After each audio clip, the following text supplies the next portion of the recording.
Very good morning. First of all, in yesterday's class, I talked to you that we have completed our chapter third, and now we are doing our back exercise of chapter number third. Okay, so the chapter third is very easy and very obviously we have explained it very well. Now the point here is we have done almost 15 to 20 questions in yesterday's class. Now in today's class, we are going to elaborate the topic further ahead, and that after, if we would finish this in time, we would start a new chapter. Okay, so let's begin with our first question. We have done yesterday 15 questions. All these questions were based on the simple method, that is what is difference between ionization energy and electron gain enthalpy, or we can say what is the trend actual over there, है ना? So in first 15 questions, there was simple a concept of uh, based on periodic table. Okay, but now these questions we have been discussing in today's class, they are based on the topic that is our trends in physical properties as well as chemical properties. Okay, so basically we are just going to discuss the trends topic, how we have to connect them, how we have to join them. Let's begin.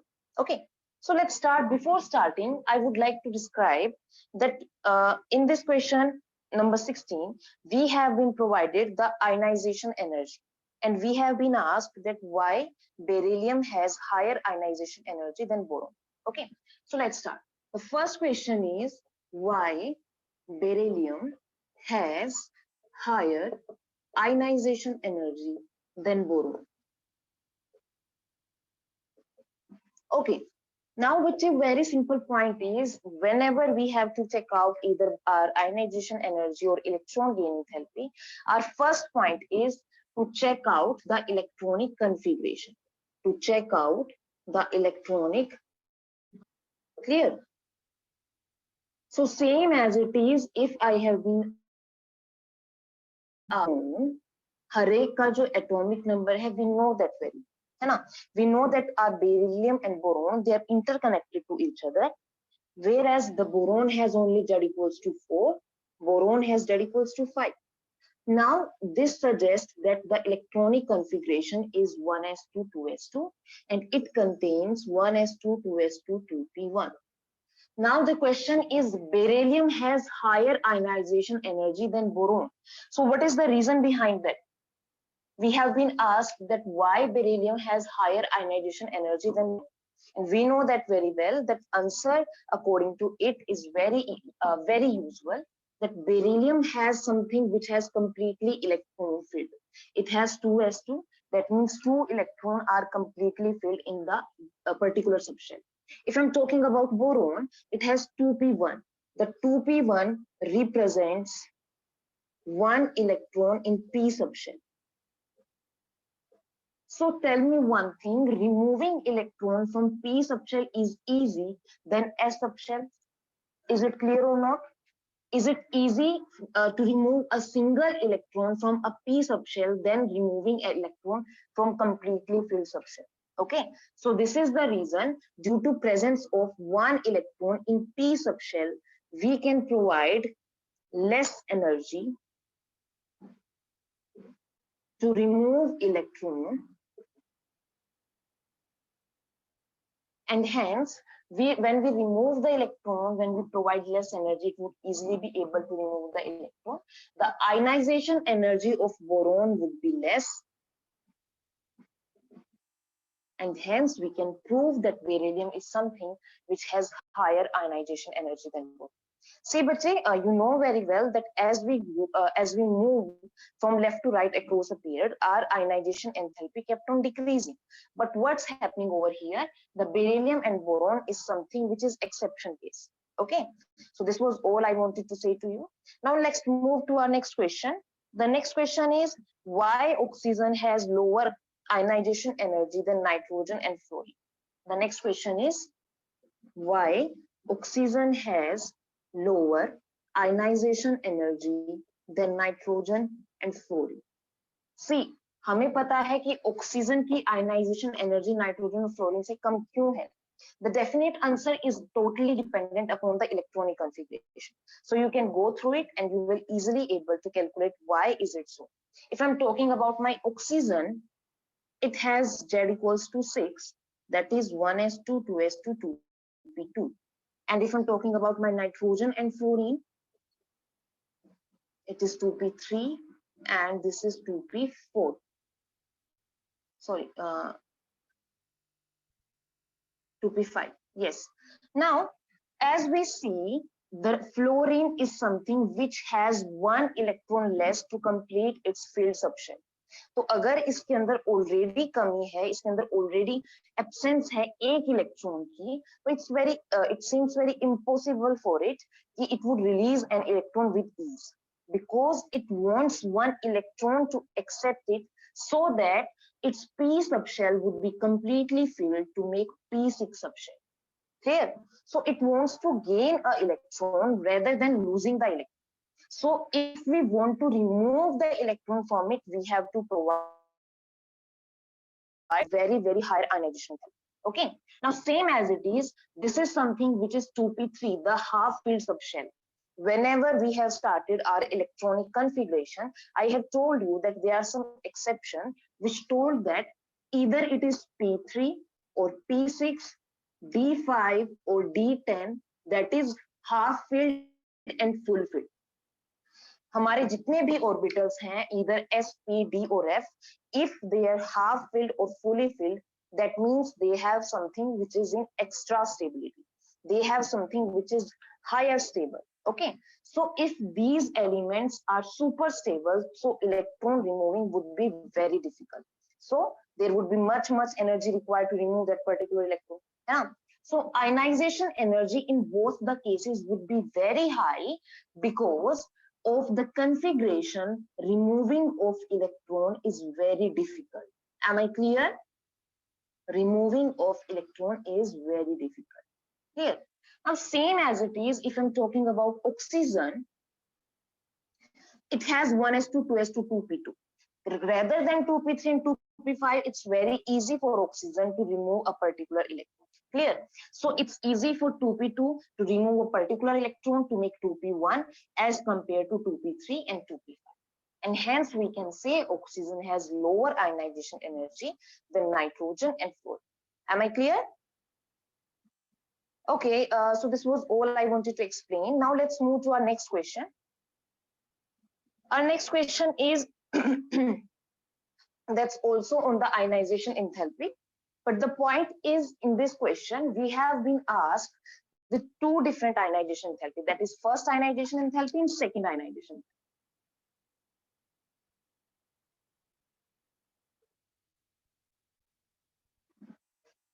Okay. Now, please, you have seen that the question seems to be very easy. And it seems to be like we have already done this. The point here is we have done them only in the off trend. Like we have seen that across the period, the ionization energy keeps on increasing. Down the period, it kept on decreasing. Same as it is my electron gain enthalpy. It is more and more negative as we move across the period. But we haven't seen those questions with the help of example. और जब मैंने आपके chapter complete कराया था, I told to you कि questions इसमें से कभी भी ऐसे नहीं आएंगे that please tell me why ionization energy kept on increasing across the period.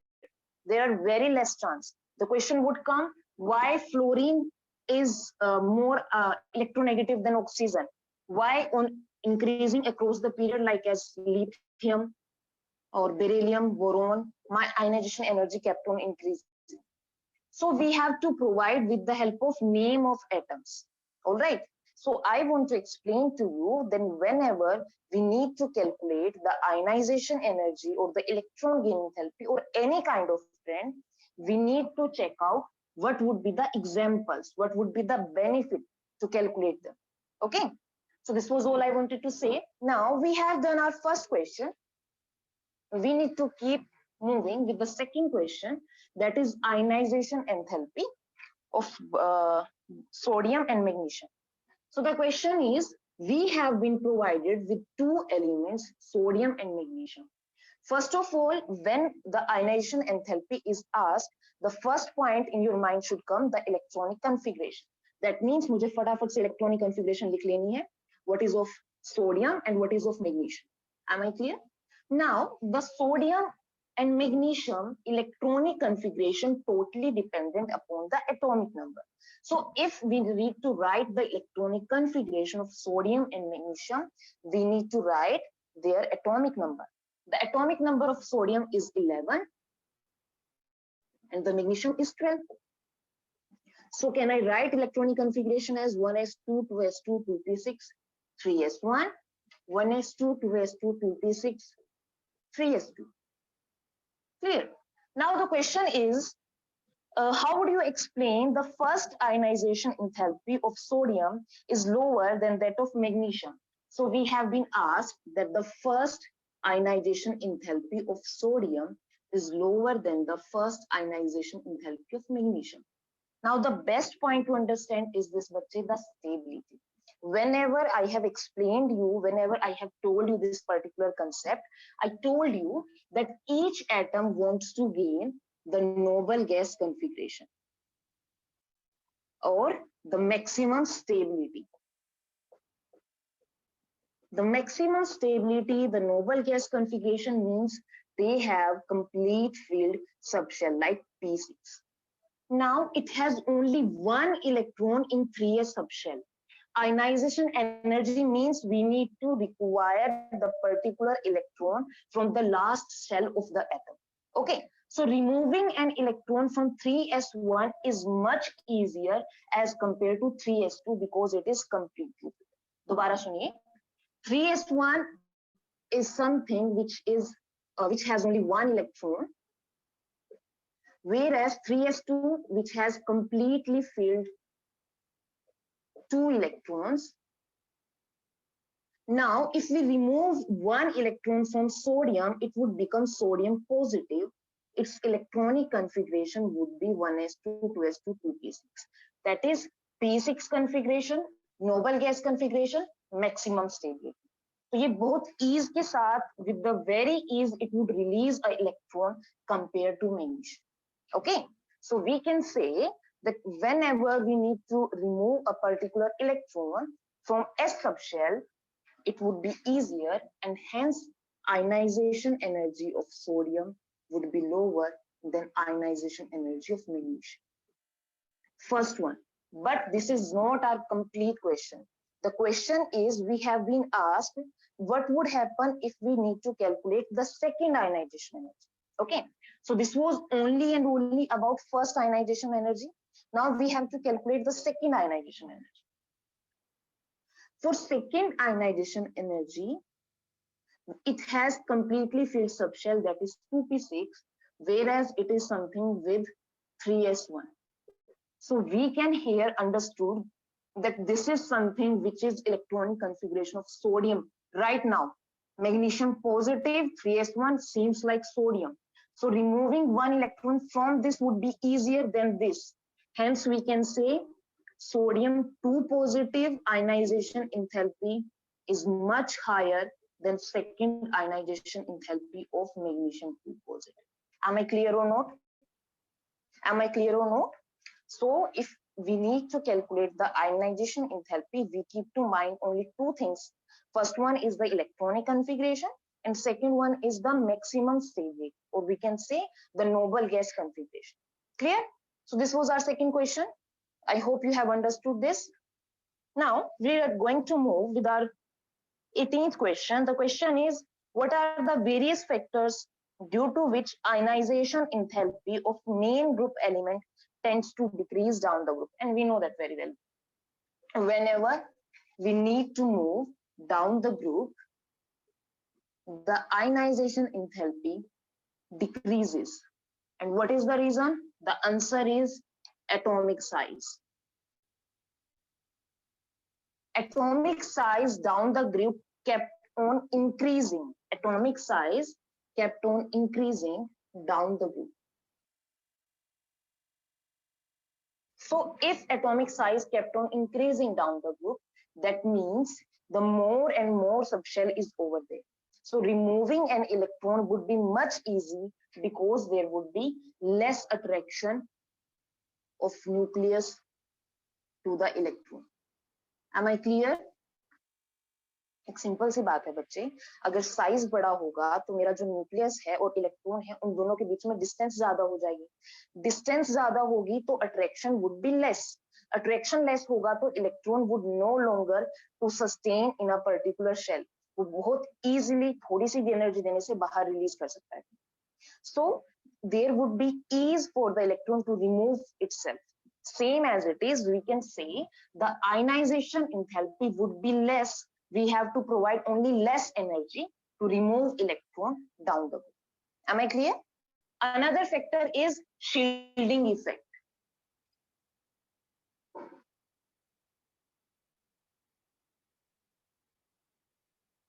What is shielding effect? Shielding effect means, I think you know shielding effect, but I want to tell you a little bit of shielding effect, because our next question is totally dependent on shielding effect rather than the atomic size. Okay.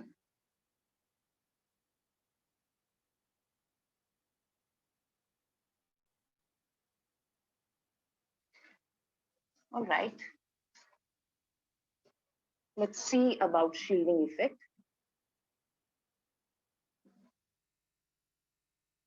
Okay.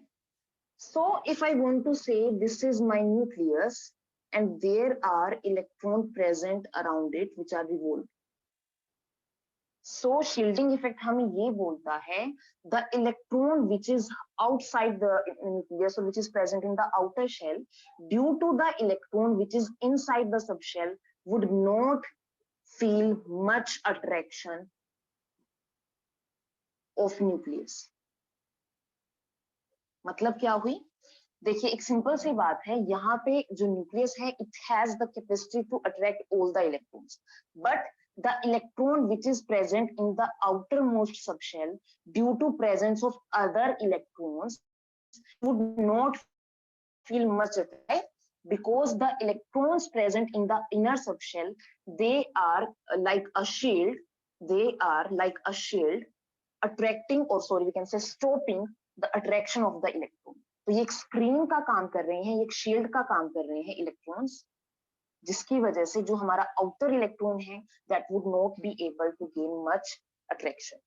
तो if there is not so much attraction, the electron removing would be very easy. This is known to be shielding effect. Okay, now the question of the next topic is, we have been provided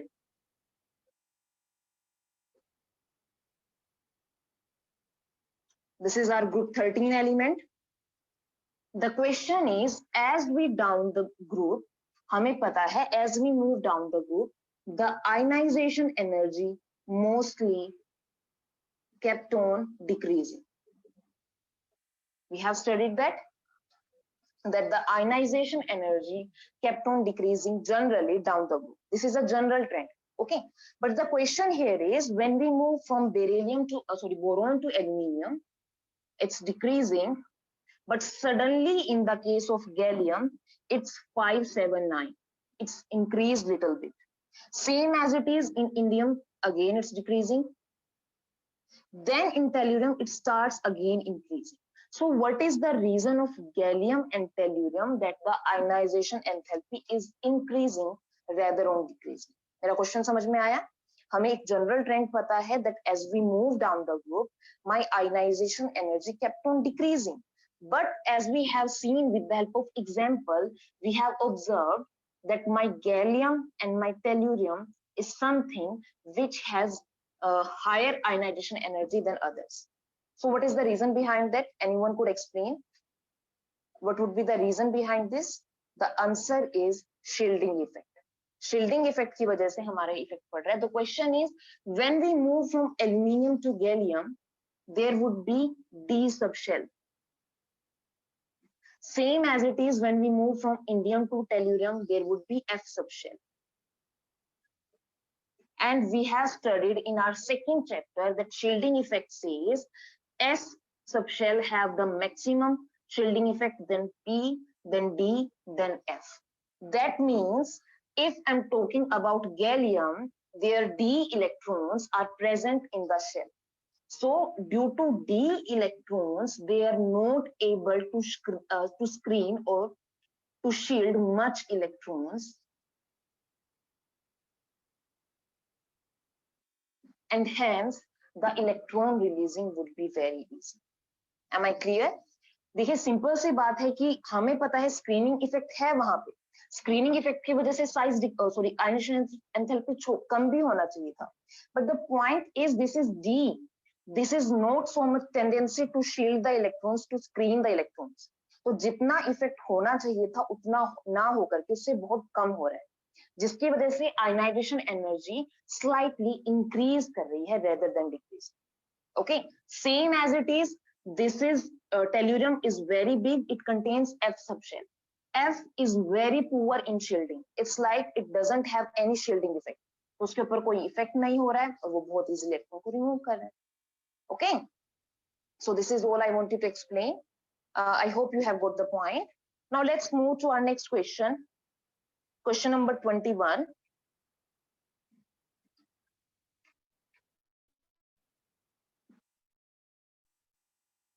But hopefully you have got the point what I'm wanting to explain. We have seen all the trends, but now we are going with the help of some examples. Okay.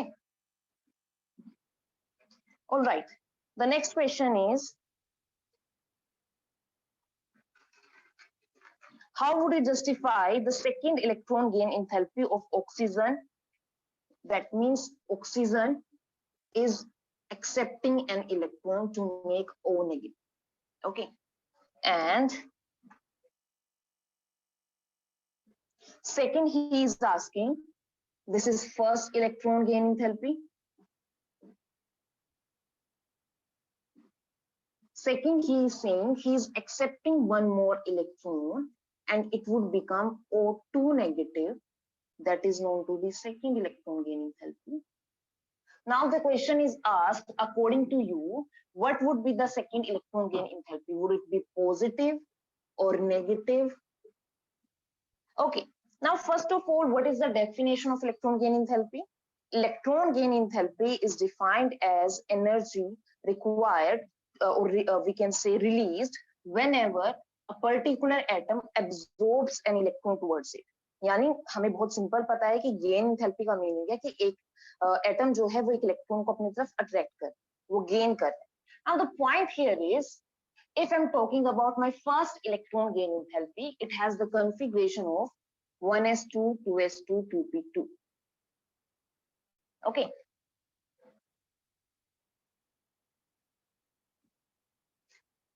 The first electron gain enthalpy is very negative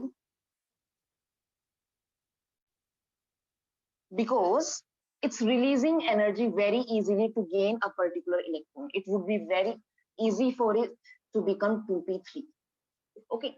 Now the point is, it is something which has become an anion now. Okay.